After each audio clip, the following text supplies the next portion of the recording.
Hello there. Thank you so much for joining us. This is News Channel Nebraska.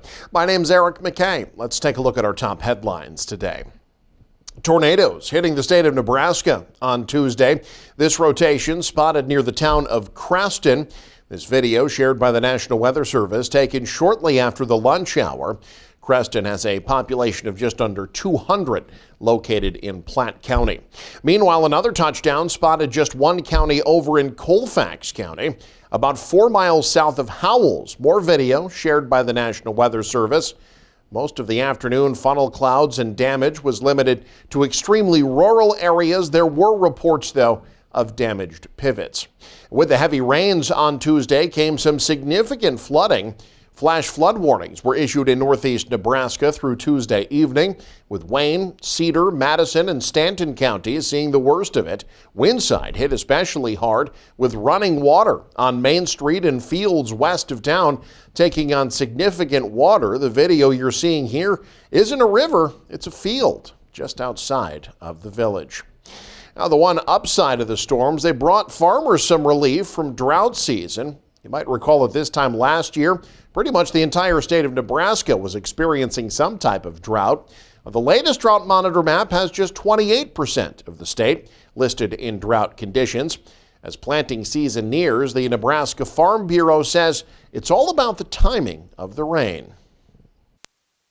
Again, you have the haves and have-nots when it comes to moisture over the past few years, and unfortunately, that's been the pattern that we've seen lately. If we have a very hot and dry summer again, that water will be used, and we're going to have to continue to monitor those, and you're probably going to see restrictions.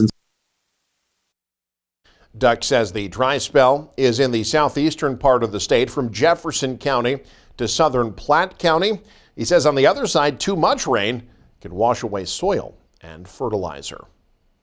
In other news today, the Nebraska legislature calls it quits on Thursday, leaving behind several questions. First and foremost, will there be any further property tax cuts before the end of the year? And if so, how will the state pay for them? One idea that's floating inside the Capitol would find more and more sales tax exemptions eliminated, along with a cut to the state sales tax.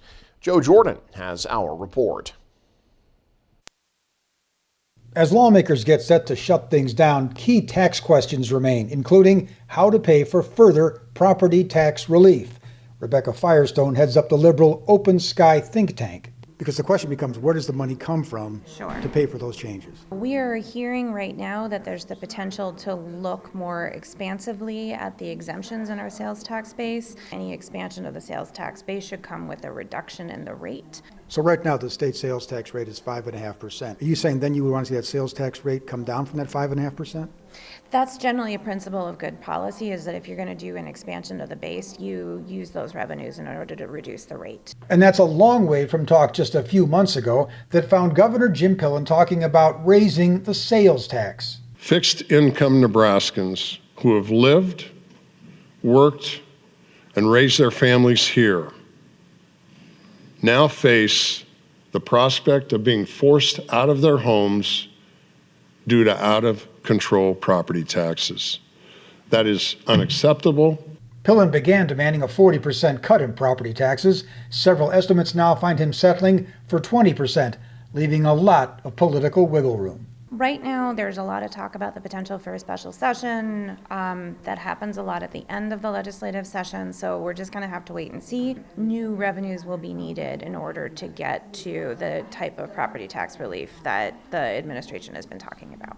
In Omaha, Joe Jordan, News Channel, Nebraska. A ribbon-cutting Tuesday was special for several central Nebraska county officials and law enforcement officers. Ryan Valenta is in Hastings with more. A day that's been in the making for 7 whole years is finally here. 3. The Adams County Jail is finally open and ready to provide some much-needed relief to county officials that have had problems with the current jail for years. The old cells are just terrible. You know, nothing like modern-day cells. They're like the old cells, you know, way back in the old Western days, you know. Well, it's probably easier to tell you what isn't wrong with the current old and outdated jail downtown. Back in 2017, the topic of building a new justice center first arose. After that, the Adams County Sheriff's Office plus an architect firm released a 70-page report highlighting dozens of needs to move on from the current building that's been in service since 1962 and has seen little renovations to it since. The new jail began construction in April of 2022 thanks to a $38 million bond issue narrowly passed by Adams County voters in 2020. Now the once idea has become reality. It's very exciting, but yet it's almost overwhelming, the support that we've had from the public and the citizens to get to this point. It's been amazing. New benefits of the jail include space for 154 inmates, which is over 100 more than the current facility. Those inmates can also now be women, who by law could not be housed in the existing jail. The Sheriff's Office says that will make everyone's lives a little easier and will save county taxpayers some money. By having this facility, it will allow us to be able to house everyone here and not be contracting with other agencies to where we have added security risk and cost for transporting back and forth to port. This is a regular holding cell. The Adams County Commissioners don't have a firm price tag on the soon-to-be finished product, but estimate the total around $35 million, $3 million less than the 2020 bond issue amount. Feels wonderful. Takes a lot of stress off a lot of us commissioners that we didn't have before. Sheriff John Rust tells us now that the ribbon or handcuffs have been cut, the meat and potatoes of the facility are complete, but they still need to train staff and finish up some final things before they're ready to house inmates in the next month or so. Reporting in Hastings, Ryan Valenta, News Channel Nebraska. 19 people from 9 states, including Nebraska, have reported harmful reactions after getting cosmetic injections, commonly known as Botox.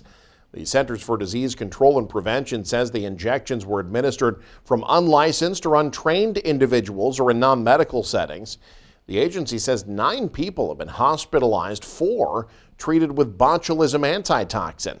The CDC says people should always ask beforehand if providers are licensed and trained to give the injections. Earlier this week, UNK named its interim chancellor. Michael Shively has more on the search for a permanent leader. The search for the next University of Nebraska Kearney chancellor will be lasting at least several more months. The detail about the search timeline was the final sentence of a news release Monday announcing Charlie Bysack as the interim chancellor, succeeding the retiring Doug Christensen. The release says public listening sessions will happen in the fall. The search firm and search committee could take months after that to select a candidate. The new chancellor will likely serve under Dr. Jeff Gold, currently the priority candidate for NU president. He wants a chancellor who can break down silos between the NU campuses and attract top leaders. Obviously somebody who understands how to keep the trains running on time and understands, true academics and is highly experienced in recruiting and retaining leadership. Gold is confident the search will yield quality applicants. The good news is this is a phenomenal campus, and I don't think we're going to have trouble attracting talent, and I'm sure the talent pool for the next chancellor will be quite robust as well. The UNK chancellor search comes a year after UNL's chancellor search. It overlaps with the selection of a new university president and will likely be followed by a UNMC chancellor search. It's all a sharp departure from the stability provided by Christensen, who stayed in his post for 22 years. During the transition, he's issuing a message of calm. Change brings uncertainty, and people are uncertain. What's going to happen? How's it going to happen? That will all go away. We're going to get certainty, and we're going to get back on a very positive track, I think, for the university as a whole. In Kearney, Michael Shively, News Channel Nebraska. The Sydney Board of Education recently approved closing North Elementary School at the end of this school year. That closure comes amidst difficult decisions by the district to maintain a balanced budget. District officials say part of the crisis is because of changes to the state's school funding formula. The staff, students, and community just celebrated the school's 90th year back in 2019. Now they have to see the closing of a fixture that's been a beacon on Sydney's north side. News Channel Nebraska caught up with students and staff to hear some of their memories of North Elementary. I think one of my best memories here is that even though we maybe have the oldest building in the district, definitely everybody is awesome and loves each other, and it's just one big awesome family here. Like, my experience is there are nice paras, nice teachers, and Mrs. Smith, a nice counselor, and my mom, the curriculum director.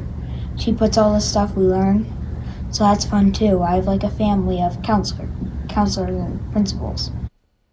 Retiring Principal Nancy Rowlett said she sees the school as a beacon among the families on the north side of town, containing memories in its near century of service.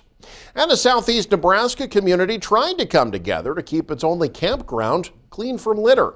Kyle Mathis has more. High wind speeds with trash is not a good combination, and Fairbury's Crystal Springs campgrounds has been affected by it. But Christy Kratz wants to change that with a cleanup day at the campground. On April 27th at 10 o'clock, we're going to be having a cleanup at Crystal Springs Park here in Fairbury, Nebraska.